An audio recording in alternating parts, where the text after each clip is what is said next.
میرا نام پریت ہے، میں غیر مسلم ہوں اور میرا تعلق سکھ مذہب سے ہے۔ آج سے 1 سال پہلے میرے دوست نے مجھے اسلام سے متعارف کرایا۔ ہم ایک ہی یونیورسٹی میں پڑھتے ہیں اور اس نے مجھے چند کتابیں پڑھنے کے لیے دی۔ چونکہ میں نے اس کو دیکھا ہے کہ وہ کافی عبادت کرتا ہے، نمازیں پڑھتا ہے، اچھے سے بات کرتا ہے، تو میں اس سے کافی سوال کیا کرتی تھی۔ اس نے مجھے ایک دن کہا کہ تم قرآن پاک کا ترجمہ کیوں نہیں پڑھ لیتی ہو؟ جب میں نے قرآن پاک کا ترجمہ پڑھا تو مجھے یقین ہو گیا کہ اللہ ہی حقیقی خدا ہے اور رسول صلی اللہ علیہ وآلہ وسلم اللہ کے آخری نبی ہیں۔ لیکن کچھ عرصے کے بعد میرے والدین کو اس کے بارے میں پتہ لگ گیا کہ میں چھپ چھپ کے قرآن پڑھتی ہوں۔ چونکہ وہ کافی مذہبی ہیں اور سکھ مذہب پہ کافی یقین رکھتے ہیں تو وہ مجھ سے ناراض ہو گئے۔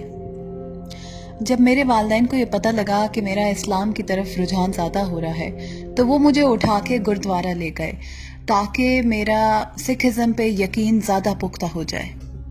ان کی اس حرکت پہ مجھے کافی دکھ ہوا، لیکن چونکہ وہ میرے والدین ہیں تو میں ان پہ غصہ نہیں کر سکتی تھی اور نہ ہی اونچی آواز میں بات کر سکتی تھی۔ چونکہ میں ان کو ناراض نہیں کر سکتی تھی اس لیے میں نے ان کے کہنے پہ گردوارے میں عبادت شروع کر دی، لیکن یہ سب میں نے دل سے نہیں کیا، یہ تو میں نے ان کو خوش کرنے کے لیے کیا۔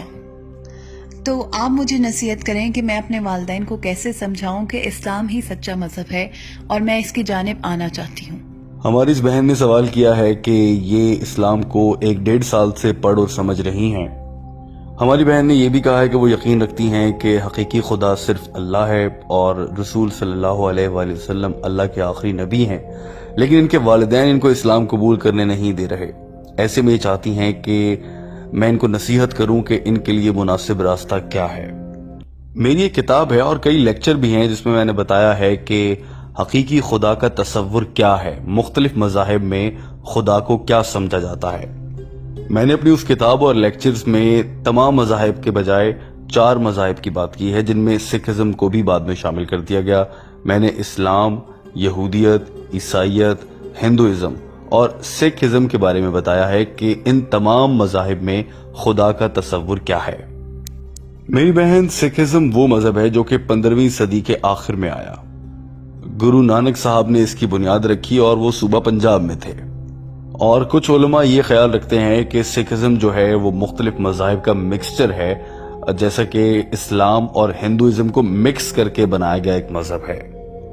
سکھ ازم میں 10 گرو ہوتے ہیں۔ اگر آپ سکھوں کی مذہبی کتابوں کا مطالعہ کریں اور جاننا چاہیں، اس میں کھوج لگائیں کہ سکھ ازم میں خدا کا تصور کیا ہے، میں کہہ رہا ہوں کتابیں پڑھیں، یہ نہیں کہ لوگ کیسے عبادت کرتے ہیں وہ دیکھیں۔ اگر آپ گرو گرنتھ کا پہلا چیپٹر پڑھیں، پہلے چیپٹر کا نام ادی گرنتھ ہے اور اس کا جو پہلا حصہ ہے اگر آپ وہ غور سے پڑھیں، یہاں پر خدا کے تصور کے بارے میں کہا گیا ہے کہ وہ سچا ہے، وہ سب سے زیادہ طاقتور ہے اور اس کی کوئی خواہشات بھی نہیں ہیں اور اس کے پاس ہر کام کرنے کی طاقت اور ہمت ہے اور اللہ یعنی خدا کے جیسا کوئی نہیں ہے۔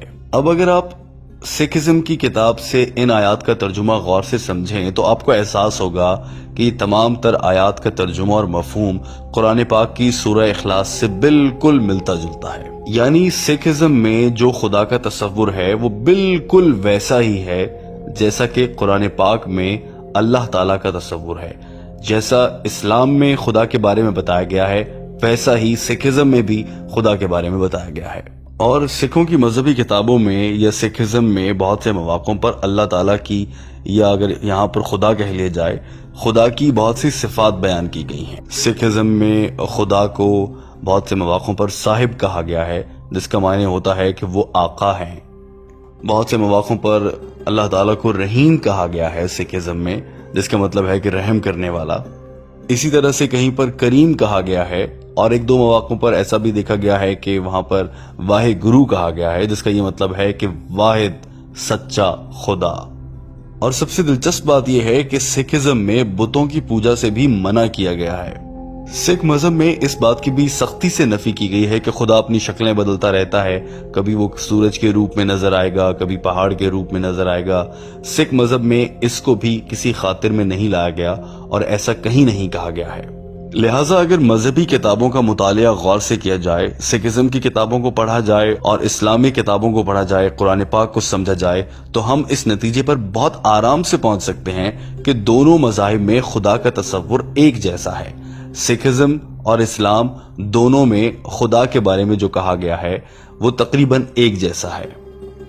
وہ الگ بات ہے کہ اب مسلمانوں میں اور سکھوں میں عبادت کرنے کے طریقے اتنے مختلف ہیں کہ ہمیں لگتا ہے کہ دونوں ایک دوسرے سے بہت مختلف ہیں، لیکن خدا کے تصور کے حوالے سے دونوں ایک جیسے ہیں۔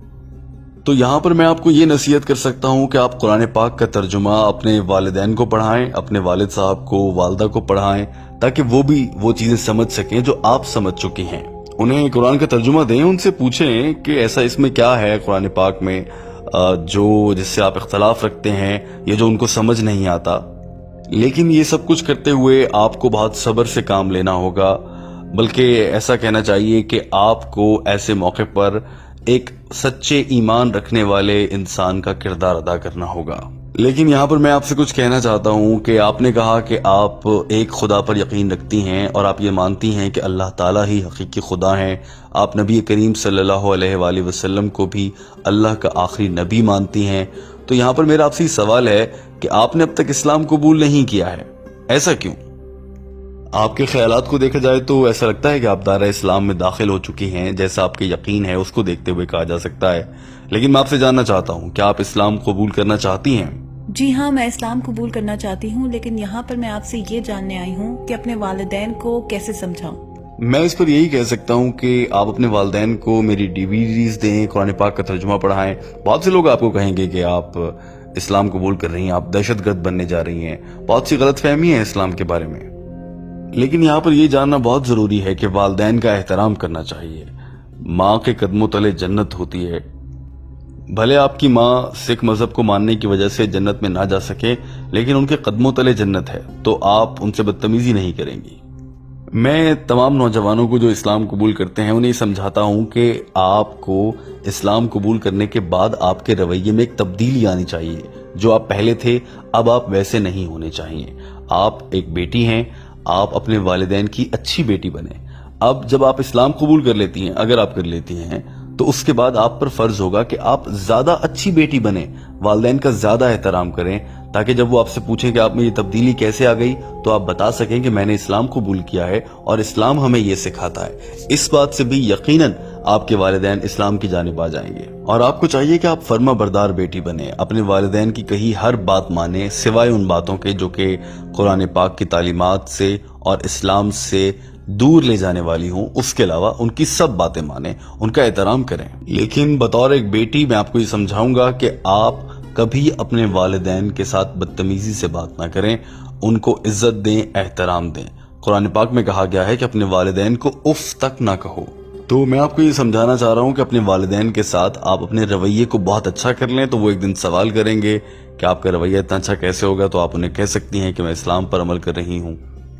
شروع میں وہ سوچیں گے کہ آپ کسی غلط مذہب میں جا رہی ہیں، لیکن دھیرے دھیرے جب وہ سمجھ جائیں گے تو پھر ہو سکتا ہے کہ آپ اپنے والدین کو جنت میں لے جانے کا باعث بن جائیں۔ اور میں آپ کو یہاں پر یہ بھی کہنا چاہوں گا کہ میں نے ایک کتاب لکھی ہے جس میں نے بتایا ہے کہ اکثر غیر مسلم لوگ کیا سوال کرتے ہیں اور ان سوالوں کے جواب ہیں۔ وہ کتاب میں یہاں پر کسی سے درخواست کروں گا کہ کوئی والنٹیئر آپ کو دے دے، تاکہ وہ کتاب آپ اپنے والدین کو دیں، وہ اس کتاب کو پڑھیں اور سمجھیں۔